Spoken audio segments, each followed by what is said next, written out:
Assalamualaikum anak-anak, apa kabarnya hari ini? Semoga kalian semua dalam keadaan sehat walafiat. Hari ini kita akan belajar tematik, tema 1, subtema 3, pembelajaran 4 dan 5.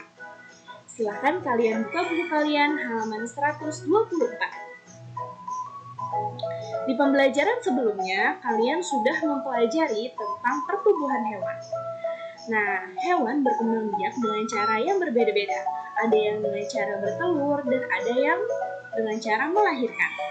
Setiap tahapan perkembangbiakan hewan juga berbeda-beda. Yuk kita amati gambar di bawah ini. Di sini ada gambar telur ayam, ada gambar anak ayam, dan ada gambar induk ayam. Ada juga gambar kupu-kupu. Nah, pasti tahapan perkembangbiakan ayam dengan kupu-kupu berbeda. Yuk kita lihat bagaimana tahap perkembangbiakan kupu-kupu.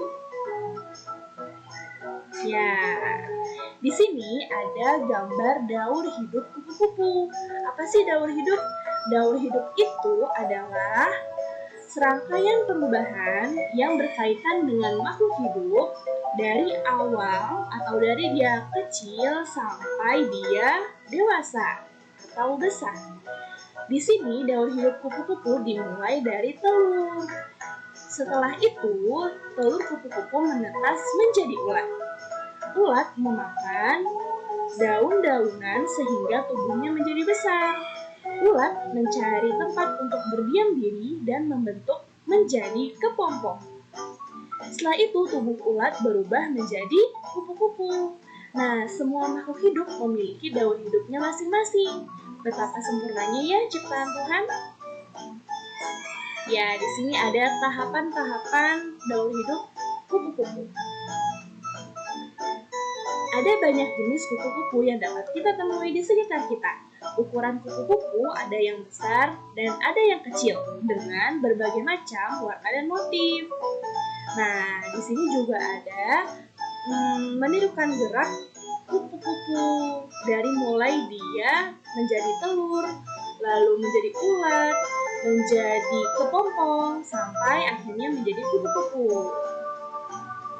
Setelah itu, teman-teman bisa lihat halaman 130. Di sini, teman-teman menceritakan pengalaman teman-teman saat memberi saran. Memberi saran dengan baik terhadap teman juga termasuk sikap menghargai teman. Kita harus memberikan saran yang baik jika melihat teman kita yang melakukan hal keliru. Ini kita lakukan sebagai tanda kita menyayangi teman. Sebelumnya, kalian ada yang tahu tidak apa sih itu saran?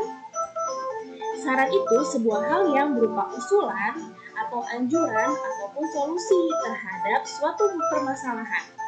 Nah, misalnya ada teman kalian yang membutuhkan pendapat atau masukan dalam melakukan suatu hal.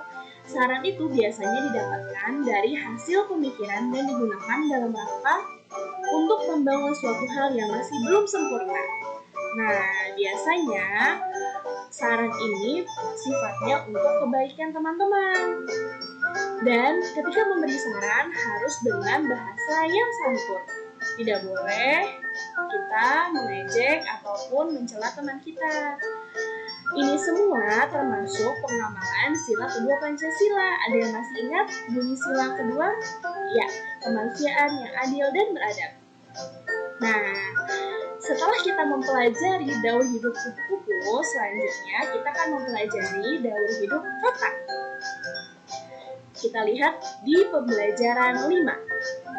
Selain kupu-kupu, katak juga memiliki 4 tahap daur hidup, mulai dari telur, lalu berudu, setelah berudu, katak muda, terakhir katak dewasa.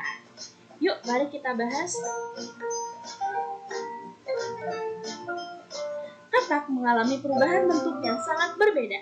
Daur hidup katak dimulai dari telur berubah menjadi berudu, berudu berubah menjadi katak muda yang memiliki ekor. Mana ya ekornya? Ya, ini dia.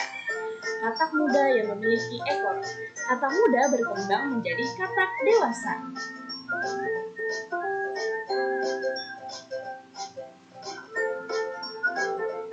Hari ini kamu sudah mempelajari tentang pertumbuhan kupu-kupu dan kakak.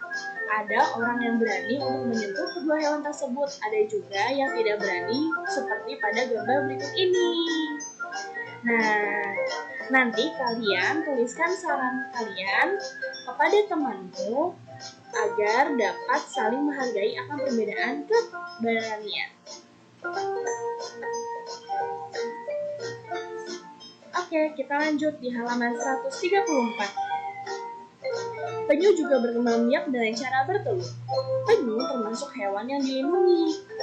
Salah satu cara melindunginya adalah dengan membuat penangkaran penyu. Sebuah penangkaran penyu memiliki 7 bak penyimpanan anak penyu. Setiap bak berisi 130 ekor anak penyu. Berapa banyak anak penyu semuanya? Bagaimana cara kamu menyelesaikan soal yang ada pada cerita tersebut? Caranya adalah dengan mengalihkan. Tadi ada 7 bak. Setiap bak berisi 130. Maka hasilnya 130 dikali 7. Bisa kalian lakukan dengan susun ke bawah. Oke, sekian pembelajaran hari ini. Semoga bermanfaat. Assalamualaikum.